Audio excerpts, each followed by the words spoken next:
ಸಾಕು ಸಾಕಮ್ಮ. ಸರ್ ಕೊಡೋ ಕುಮಾರಿ, ಖಾಲಿ ತಟ್ಟೆ ತಗೊಂಬ.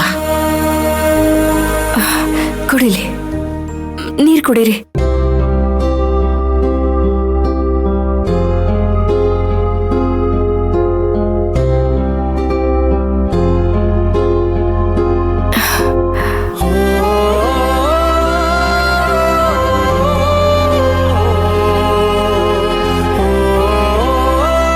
ಅಣ್ಣವ್ರೆ, ನಿಮ್ಮನ್ನ ನೋಡಿದ್ರೆ ಜನ ತಿಳಿದೋ ತರ ಕಾಣ್ತೀರಿ. ಮನ್ಸಲ್ಲಿ ಏನೋ ನೋವಿಟ್ಕೊಂಡು ಕೊರಗ್ತಾ ಇರುವಂಗೆ ಕಾಣ್ತೀರಿ. ಅದೇನು ಅಂತ ನಮ್ ತವ ಹೇಳ್ಕಳಿ.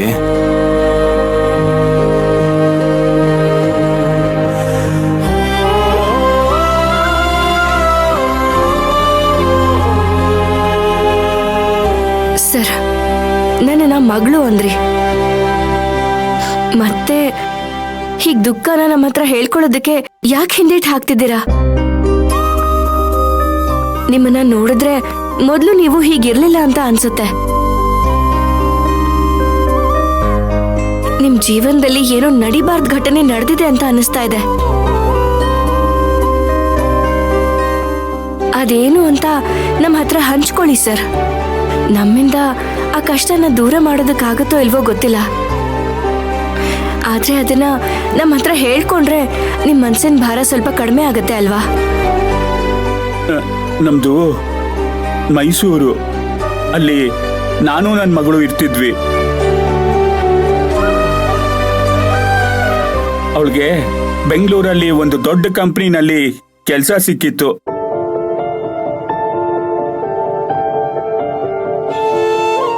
ಇಲ್ಲೇ PGಲಿ ಇದ್ಕೊಂಡು ವಾರಕ್ಕೊಂದ್ಸಲ ಬಂದು ಹೋಗಿ ಮಾಡ್ತಿದ್ಲು. ಅವ್ರ ಕಂಪ್ನಿ ಓನರ್ನೇ ಪ್ರೀತಿಸ್ತಿದ್ಲು. ನಾನು ಆ ಹುಡುಗನ್ ನೋಡಿದ್ದೆ, ನನಗೂ ಅವನ್ ಇಷ್ಟ ಆಗಿದ್ದ.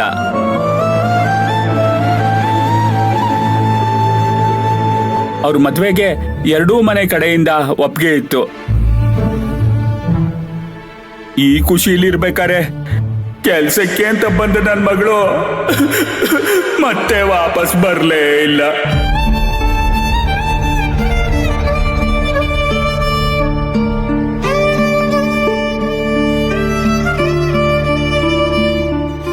ಇವತ್ ಬರ್ತಾಳೆ, ಈಗ ಬರ್ತಾಳೆ ಅಂತ ಕಾದಿದ್ನೇ ಹೊರತು ಅವಳು ಬರ್ಲೇ ಇಲ್ಲ.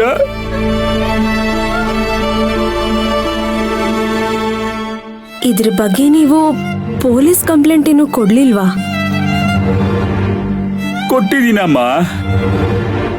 ಕಂಪ್ಲೇಂಟ್ ಕೊಟ್ಟಿದ್ದೀನಿ. ನಾನು ನನ್ನ ಮಗಳನ್ನ ಹುಡುಕೊಡಿ ಅಂತ ಅವ್ರನ್ನ ಕೇಳಕ್ ಹೋದ್ರೆ ನನ್ನನ್ನು ಹುಚ್ಚನ್ ತರ ನೋಡ್ತಾರೆ.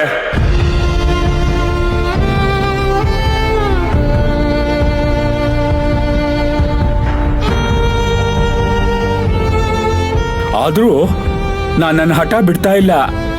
ದಿನ ಪೊಲೀಸ್ ಸ್ಟೇಷನ್ ಹತ್ರ ಹೋಗಿ ನನ್ನ ಮಗಳು ಸಿಕ್ಕದ್ಲಾ ಅಂತ ಕೇಳ್ತೀನಿ. ಅಣ್ಣವ್ರೆ, ನಿಮ್ ಮಗಳ ಕಾಣೆಗೆ ಎಷ್ಟು ದಿನ ಆಯ್ತು?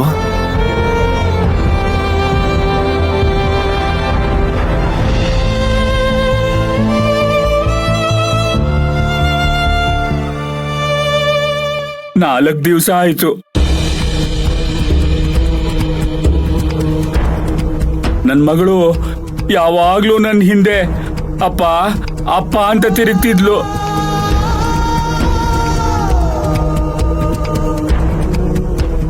ಕೆಲ್ಸಕ್ಕೆ ಸೇರಿದ್ಮೇಲೂ ಬೆಳಗ್ಗೆ ಸಂಜೆ ಫೋನ್ ಮಾಡಿ ಎಲ್ಲ ವಿಚಾರಿಸ್ತಿದ್ಲು. ಊಟ ಮಾಡಿದ್ಯಾ, ತಿಂಡಿ ತಿಂದ್ಯಾ, ಮಾತ್ರೆ ತಗೊಂಡ್ಯಾ ಅಂತ ತುಂಬಾ ಕಾಳಜಿ ಮಾಡ್ತಿದ್ಲು. ಈಗ್ಲೂ ಒಬ್ನೇ ಮನೇಲಿದ್ರೆ ಅಪ್ಪ ಅಂತ ಕರ್ದಂಗಾಗತ್ತೆ.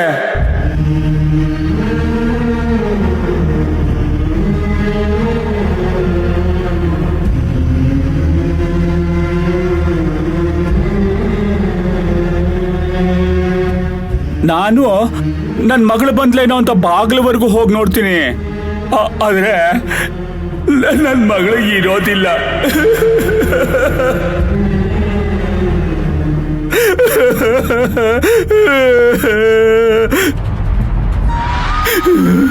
ಅವಳನ್ನ ಕಳ್ಕೊಂಡು ಎಷ್ಟು ದುಃಖ ಪಡ್ತಿದ್ದೀನಿ ಅನ್ನೋದು ನನಗ್ ಮಾತ್ರ ಗೊತ್ತು.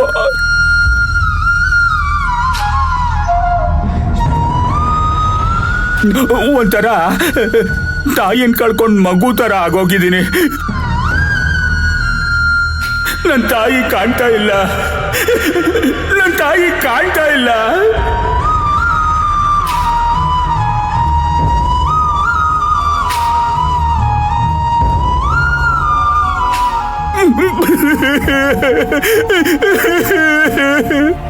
ಸಮಾಧಾನ ಮಾಡ್ಕೊಳ್ಳಿ. ನೀವ್ ಏನು ಯೋಚನೆ ಮಾಡಬೇಡಿ. ನಿಮ್ ಮಗಳು ಎಲ್ಲೇ ಇದ್ರು ಅವ್ರು ಸಿಕ್ಕೇ ಸಿಗ್ತಾರೆ. ಹೌದು, ಅವ್ಳು ಸಿಗ್ಲೇಬೇಕು. ಅವ್ಳು ಸಿಗೋವರೆಗೂ ನಾನು ಬಿಡೋದಿಲ್ಲ.